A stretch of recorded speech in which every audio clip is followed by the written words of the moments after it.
Hi hello నమస్తే. నేను కృష్ణాంజనేయులు.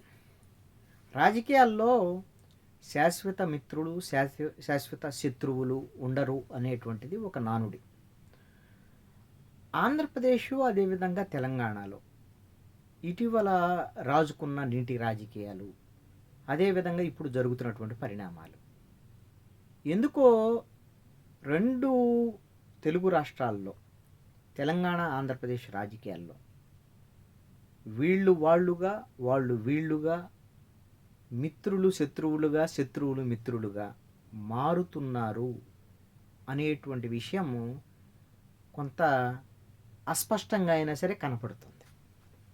ఏదో తెర వెనక జరుగుతుంది రాజకీయ సమీకరణల విషయంలో అనేటువంటిది జరుగుతున్నటువంటి పరిణామాలను బట్టి, దాని వెనక జరుగుతున్నటువంటి కొన్ని కీలకమైనటువంటి పరిణామాలను బట్టి అర్థమవుతున్నటువంటి అంశం.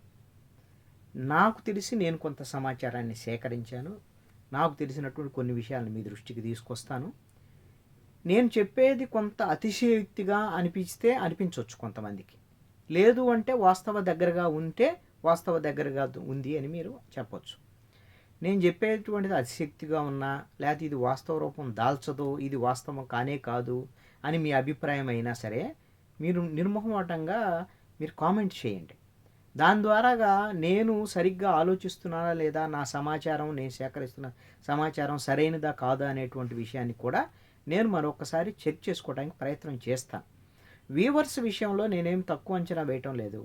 ఈ వీడియోలు చూసేటువంటి వీళ్ళు రాజకీయపరమైనటువంటి అనేక అంశాలని చాలా స్పష్టంగా పరిశీలించి వీటిని ఒక వాస్తవాలను గ్రహించేటువంటి స్థితిలో ఉన్నవాళ్ళు చాలామంది ఉన్నారు. ఈ వీడియోస్ చూసేటువంటి వాళ్ళు ప్రముఖమైనటువంటి రాజకీయ నాయకులు కూడా ఉన్నటువంటి పరిస్థితి కూడా ఉంది. కాబట్టి నా దృష్టికి వచ్చినటువంటి కొన్ని అంశాలను చెప్పదలుచుకున్నాను. ఇప్పటి వరకు రెండు తెలుగు రాష్ట్రాల్లో, తెలంగాణ ఆంధ్రప్రదేశ్ రాజకీయాల్లో ఎవరు మిత్రులు ఎవరు శత్రువులు అనేటువంటి విషయంలో ఒక క్లారిటీ ఉంది ఇప్పటి వరకు. అదేంటి? తెలంగాణలో ముఖ్యమంత్రిగా ఉన్నటువంటి రేవంత్ రెడ్డి, ఆంధ్రప్రదేశ్లో ముఖ్యమంత్రిగా ఉన్నటువంటి చంద్రబాబు నాయుడు గతంలో గురు శిష్యులు, ఇప్పుడు కూడా మిత్రులే. ఇద్దరూ కలిసే ఉన్నారు, కలిసే రాజకీయాలు చేస్తున్నారు అనేటువంటిది ఒక చర్చ ఉంది. 2023 ఎన్నికల సమయంలో రేవంత్ రెడ్డికి, కాంగ్రెస్ పార్టీకి, తెలుగుదేశం పార్టీకి సంబంధించిన శ్రేణులు కూడా సహకరించినాయి అనేటువంటిది కూడా ఒక వాదన ఉంది. ఇవన్నీ నేపథ్యంలో మరి రేవంత్ రెడ్డి, చంద్రబాబు నాయుడు ఇద్దరు మిత్రులని ఒక వాదన. మరి జగన్మోహన్ రెడ్డి, కేసీఆర్, కేటీఆర్ ఎవరైతే ఇక్కడ వైసీపీ, అక్కడ బీఆర్ఎస్, వీళ్ళు కూడా మిత్రులు. వీళ్ళు గతంలో చాలామంది అక్కడికి వెళ్ళి దావత్తులు చేసుకోవటం, వ్యవహారము, వాళ్ళు ఇక్కడికి రావటం, ఇవన్నీ కూడా మనం చూసాం. ఇది మిత్రులకు సంబంధించినటువంటి వ్యవహారం. ఇప్పుడు ఆటోమేటిక్గా వీళ్ళిద్దరూ మిత్రులైనప్పుడు, కేసీఆర్, జగన్మోహన్ రెడ్డి మిత్రులైనప్పుడు కేసీఆర్కి చంద్రబాబు నాయుడు శత్రువే కదా. అదేవిధంగా జగన్మోహన్ రెడ్డికి రేవంత్ రెడ్డి శత్రువు కావాలి. ఎందుకు? కేసీఆర్కి శత్రువు కాబట్టి. రాజకీయ ప్రత్యర్థుల గురించి నేను చెప్తాను. అందుకని ఇప్పుడు మారినటువంటి పరిణామాలు ఏం మారుంటాయి, ఎందుకు మారుంటాయి అనేటువంటి దాని మీద ఎందుకు చెప్తున్నాను అంటే, తాజాగా ఒక కీలకమైనటువంటి అంశం రెండు తెలుగు రాష్ట్రాలను ఊపేస్తుంది. అదేంటి అని అంటే, రేవంత్ రెడ్డి తెలంగాణ అసెంబ్లీలో మాట్లాడినటువంటి మాటలు. ఆయన నీటి మంటలను రేపాడు. ఇప్పుడు నీరు పెట్రోల్ మండుతుంది. తెలంగాణ అసెంబ్లీలో రేవంత్ రెడ్డి ఏం చెప్పాడు అంటే, చంద్రబాబు నాయుడిని ఒప్పించి, చంద్రబాబు నాయుడికి నేను విజ్ఞప్తి చేస్తే రాయలసీమ ఎత్తిపోతల పథకాన్ని ఆయన నిలుపుదల చేశాడు. దాని ద్వారాగా నేను తెలంగాణకి మెయిల్ చేశాను, తెలంగాణ హక్కుల్ని కాపాడాను అని ఒక సుదీర్ఘమైనటువంటి ప్రసంగము తెలంగాణ అసెంబ్లీలో చేశాడు. ఏం చెప్పాడో తెలుసా? రెండోది, జగన్మోహన్ రెడ్డి, కేసీఆర్ ఇద్దరం మాట్లాడుకొని, జగన్మోహన్ రెడ్డి, కేసీఆర్ మిత్రులుగా ఉండి, జగన్మోహన్ రెడ్డి సమయంలో ఎక్కువ ఆంధ్రప్రదేశ్కి నీటి వాటాలు తీసుకెళ్ళాడు అని కూడా రేవంత్ రెడ్డి చెప్పాడు. ఇది రెండు రకాలుగా ఒక అంశం. ఒక రేవంత్ రెడ్డి మాట్లాడినట్టు మాట చంద్రబాబు నాయుడికి దెబ్బపడింది. ఎలాగా? రాయలసీమ ఎత్తిపోతల పథకాన్ని తను చెబితే ఈయన నిలుపుదల చేశాడని. రేవంత్ రెడ్డి విజ్ఞప్తి చేస్తే చంద్రబాబు నాయుడు నిలుపుదల చేశాడు.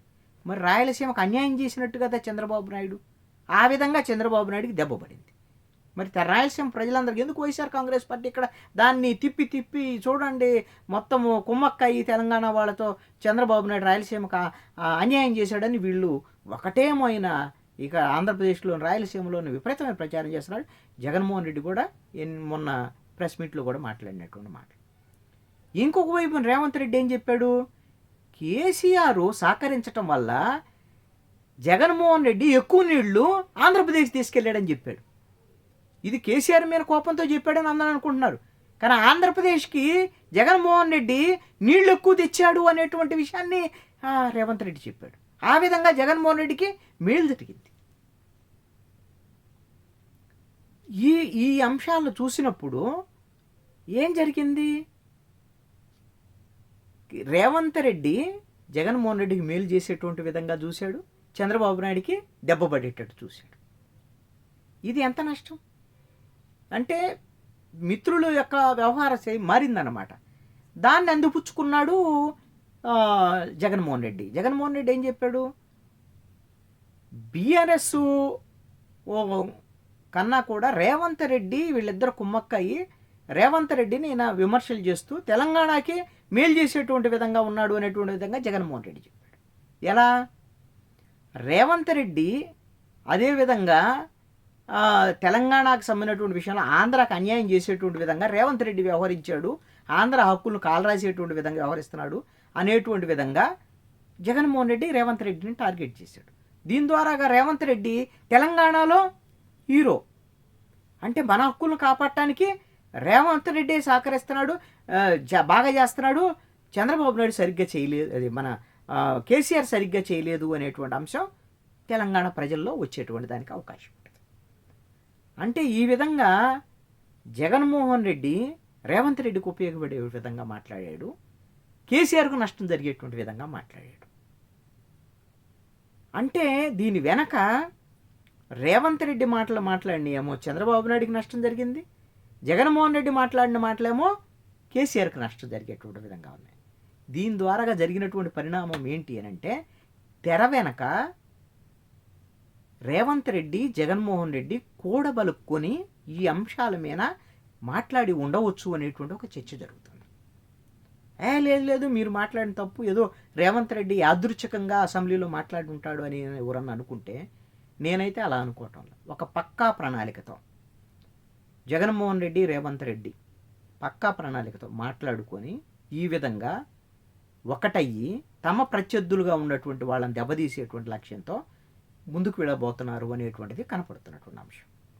దీని వెనక ఇంకా ముందుకు వెళితే జగన్మోహన్ రెడ్డి కాంగ్రెస్ అధినాయకత్వంతో కూడా సంప్రదింపులు జరిపి భవిష్యత్తులో కాంగ్రెస్తో కలిసి రాజకీయంగా ముందుకెళ్ళేటువంటి ఆలోచనలు కూడా చేసి ఉండొచ్చు అనేటువంటి అనుమానాలు కూడా కలుగుతాయి. కాంగ్రెస్ నుంచి కదా బయటకు వచ్చింది జగన్మోహన్ రెడ్డి, కాంగ్రెస్కు వ్యతిరేకంగా ఇక్కడ వైఎస్ఆర్ కాంగ్రెస్ పార్టీ పెట్టాడు కదా, అది ఒకప్పుడు మాట. బీజేపీతో దగ్గరగా ఉన్నటువంటి మాట వాస్తవమే. 2017-18 నుంచి మొదలుపెట్టి 2024 వరకు జగన్మోహన్ రెడ్డి బీజేపీతో కలిసి ఉన్నాడు. కానీ ఇప్పుడు దీర్ఘకాలికంగా చూసుకున్నప్పుడు బీజేపీ అనేటువంటిది ఆంధ్రప్రదేశ్లో తెలుగుదేశం పార్టీతో కలిసి ముందుకెళ్లాలనేటువంటి ధోరణిలో బీజేపీ వెళుతోంది. భవిష్యత్తులో కూడా తెలుగుదేశము బీజేపీ విడిపోయేటువంటి పరిస్థితులు ఉండబోవని నిర్ణయానికి వచ్చిన తర్వాత జగన్మోహన్ రెడ్డి ఇక బీజేపీతో కాదు, భవిష్యత్తులో కాంగ్రెస్తోనే కలిసి వెళ్ళటం జాతీయ రాజకీయాల్లో మంచిది అనేటువంటి విషయం మీదనే కాంగ్రెస్ అధినాయకత్వంతో మాట్లాడుకొని అక్కడ రేవంత్ రెడ్డితోనూ వీళ్ళిద్దరూ కుమ్మక్కై ఈ విధమైనటువంటి విషయంలో శత్రువులు మిత్రులుగా మారినటువంటి పరిస్థితి కనపడుతున్నటువంటి వ్యవహారం. అలాగని బీఆర్ఎస్ చంద్రబాబు నాయుడు వీళ్ళు కలుస్తారని చెప్పలేం. వీళ్ళ రాజకీయం ఎలా ఉంటుందో అది మనకు తెలియదు. కాంగ్రెస్ విషయంలో మాత్రము ఇటు వైఎస్ఆర్ కాంగ్రెస్ పార్టీ కాంగ్రెస్ కేంద్రంలో కలవటము, అదేవిధంగా తెలంగాణ కాంగ్రెస్ ఆంధ్రప్రదేశ్ వైఎస్ఆర్ కాంగ్రెస్ పార్టీ కూడా ముందుకెళ్ళటం, రేవంత్ రెడ్డి జగన్మోహన్ రెడ్డి కూడా కలిసి ముందుకెళ్ళటం కోసమే ఈ నీళ్ల విషయంలో ఈ విధమైనటువంటి మాటలు బయటకు వచ్చినాయి అనేటువంటిది ఒక అనుమానం బలపడుతున్నటువంటి అంశం. భవిష్యత్తులో ఈ పరిణామాలు ఏ దిశకు దారి తీస్తాయి, ఎవరు మిత్రులుగా ఉంటారు ఎవరు శత్రువులుగా ఉంటారో చూద్దాం.